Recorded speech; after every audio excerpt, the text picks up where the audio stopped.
Hey, Corey here. I wanted to share three things with you that helped me to become a better chess player. These three things weren't really readily shared with me and my experience in club and tournament play.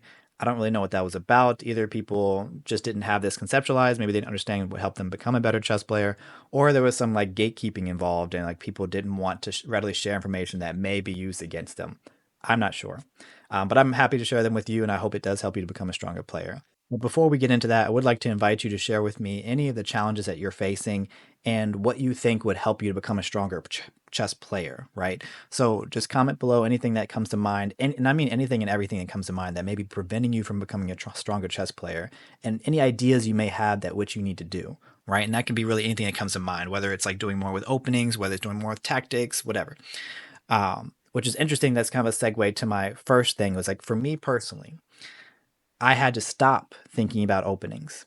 I was very invested in openings, and openings was a big factor in like what motivated me to play chess because they're so interesting. So I'm not saying for you who's listening to drop learning openings, but my thing was I undervalued the importance of tactics, right? So I would do puzzles here and there, and it wasn't very structured, and I would just kind of just play it to do it and kind of improve my rating. But I didn't spend much time strategically working through tactics and actually understanding like the names of the tactics and associating certain patterns with the name of a tactic.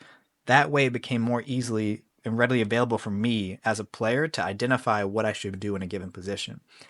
And in the context of openings, I could never truly understand openings without understanding, to a certain extent, tactics that are related to the openings, right? So you can only get but so far by memorizing openings. Yes, if you have a great memory, you can like remember if this, if that, if this, if that, yeah, yeah, yeah. But then if your opponent does something different and it changes kind of the course of the position, and if you don't truly understand like the meaning behind the moves or especially the tactics behind the moves, you're going to either make mistakes or you're going to miss opportunities that could lead to a winning game, right? Or just kind of a better position, right? And that was a big factor in me. So I had to actually take time to learn how to study tactics and not just do it willy nilly, right? So that's the first thing. Number two is a lack of mentorship and coaching, right? We're in the internet phase now. We're in the internet era now where like everything's readily accessible. Like you can have all these excellent YouTube videos. You have grandmasters, international masters, what have you, that are giving all this information out for free. Yes, and that's great. However, without mentorship or without coaching, it's difficult to be able to really see your weaknesses, right? You need somebody that's a bit better than you or a lot better than you to look over your games, find what like the patterns are of your mistakes and point them out to you. For example, I paid $500 for a few sessions with an international master, right? Now I don't have it like that where I can keep doing that. Though of all this like sessions we had, there was one concept he pointed out to me that changed my game forever, right? And that was the fact that I would give up the bishop pair way too easily, which was crazy to me because how is that possible? I understood this already, like logically understood that you don't give up the bishop pair for nothing, right? It's important to maintain the bishop pair. Now, I never had like a in-depth knowledge of what to do with that, but I was like, well, how could that be a problem for me? Well, he pointed it out in my games after watching them or going over them that I would just give them up for very limited reasons, right? Maybe it was more so of a fear of taking a bishop for a knight because of what the knight could do, which isn't enough of a justification to give up the bishop pair. And of course, that would have implications for how the course of my game was affected, right? When he pointed that out to me and I started playing my games, it was in my head constantly, at least at the beginning, that if I were to keep my bishop pair, then I would have more of an advantage. And that came to be true. I still do not have an in-depth knowledge of what to do with the bishop pair precisely in any given position, sure, but just by keeping it, holding on to it, I found that I won more games simply because it put more pressure on my opponents by holding on to the bishop pair longer, right? Huge. Like even though like $500 was a lot of money, it's that one concept made a huge difference to me, and that wouldn't have happened if someone didn't point out that this was a pattern that I had, right? Despite my chess knowledge, having access to it somewhere in my brain, it wasn't coming out in my performance. Okay.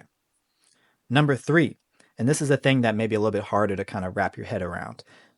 It's a couple things. One is like thinking about your thinking, which is a little bit more common in the chess world to do. So improving like your critical thinking ability and thinking about yourself personally as far as like your mental health, right? And how you go about your existence, right? So maybe I need to be more specific about that.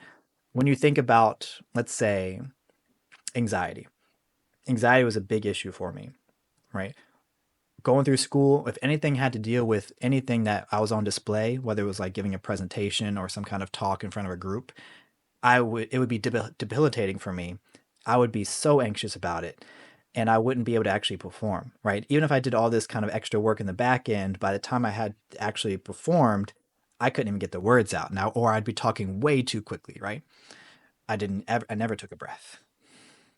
And as I say it, I'm like, maybe I should take a breath right now. Though I never associated that with how I would perform in chess, right?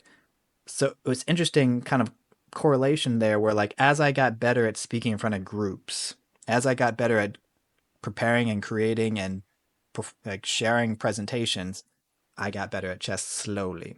However, I didn't make enough of a direct association with it to help address what my problem was. An interesting thing that happened, which kind of helped me pivot here, because no one pointed this out to me, I had to discover it on my own, was that when I went to a tournament, I was wearing my Apple Watch, which I think nowadays is strongly discouraged to wear a watch.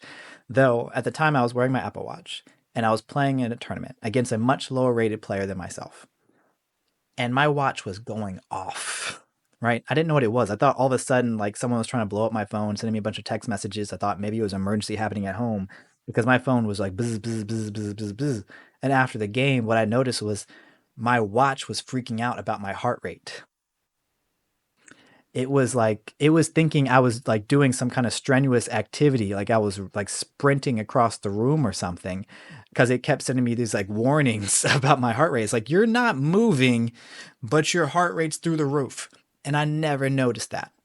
And of course, after I unpacked that a bit, I realized that even if I'm not necessarily associating that with anxiety, when I'm trying to make a decision over the board, because maybe that's part of what I was just so distracted by the games, I didn't think about this, that I can't make but such great decisions if I'm dysregulated, right? Whether it's anger, sadness, anxiety, worry, whatever, you can't make your best decisions that way. So then I had to recognize, okay, so if this is the problem, what do I do? And that takes some work. That takes some time. You can't just snap your fingers and be like, oh, I'm going to do some breathing exercises, which is helpful. That's a coping mechanism to use. But you have to unpack like what's bringing on that anxiety and how can you address that anxiety? And you have to process that and like talk it out. Now, and I'm a little bit biased towards this, but I'm a huge proponent in therapy to help talk through what your experiences are and talk about your feelings and talk about your thinking and all those things and see how it connects to help work through it. And when I did that work and it took some time, and I would attribute above all the other like tips I can give, that's how I grew the most. I grew exponentially, like 200 points on lead chess just from that kind of process, constantly thinking about my thinking, constantly thinking about how I'm feeling about things, constantly thinking about, coping mechanisms that work for me, doing trial and error. So like deep breathing might work in one context or going for a walk can work in another context. Like if you think about you're in a tournament, you're allowed to walk around the room, get a drink of water. If I mark and notice that I'm feeling some anxiety, then I can be like, okay, let me take a moment before I make a move to kind of get myself regulated again. So I'll go for a walk, drink some water, do a lap, come back to the table, and then make a decision. Of course, I have to be able to like reevaluate the situation and then make a decision. Hey, Keto. But that helps tremendously, right? As we know in chess, like if you make one mistake, that could be the end of it, right? It could be a bad enough mistake where the game's over. So you want to be able to regulate yourself, right? Okay. So that's the three things. So just to kind of do a quick review. So one, the first thing was for me, tactics over openings. Openings are fun, so still do it if it's something that keeps you motivated and interested in the game, because that's really important too. Though you want to have some value of tactics and you want to methodically treat your training process appropriately. So you're not just doing it for fun. You're not just like putting out your phone and just doing random tactics. Like if you have specific tactics you need to work on, you need to focus on that theme, which you can select in lead chess. Number two is looking for mentorship or coaching. If you can't afford traditional coaching, then finding people at a chess club that are stronger than you that are willing to offer some insight and share your games, right? And there's a whole, I mean, it's not as like, I guess, as thorough as coaching, of course, but it's better than nothing, right? You have stronger players that can give you some insight and you take it with a grain of salt and you look for patterns that you're hearing. You can get multiple sources. That's important. And number three is kind of looking internally. What's going on with you in your life? Like what challenges are you experiencing and how could that be influencing how you play? right? And for me, it was mostly, and still other things, but it was mostly about my anxiety, which I did not recognize. And once I recognized it, I started to process it, and then I figured out how to address it and experiment on how to regulate my emotions so I'm not feeling as anxious, right? It's still normal to have some level of anxiety, though you don't, like, there's a difference between normal anxiety that kind of gets you excited and gets you moving versus debilitating anxiety that doesn't help, it doesn't serve you whatsoever, right? Okay. All right. So those are my three things. If you haven't already, go ahead and comment like whatever your challenges are and like what you intend to do to kind of address those challenges. And if you enjoyed this video, because this is kind of a different type of video that I'm trying here, if you enjoyed this video, please let me know by liking and subscribing to see more content. And yeah, I guess I'll see you guys next time. Thanks. Bye.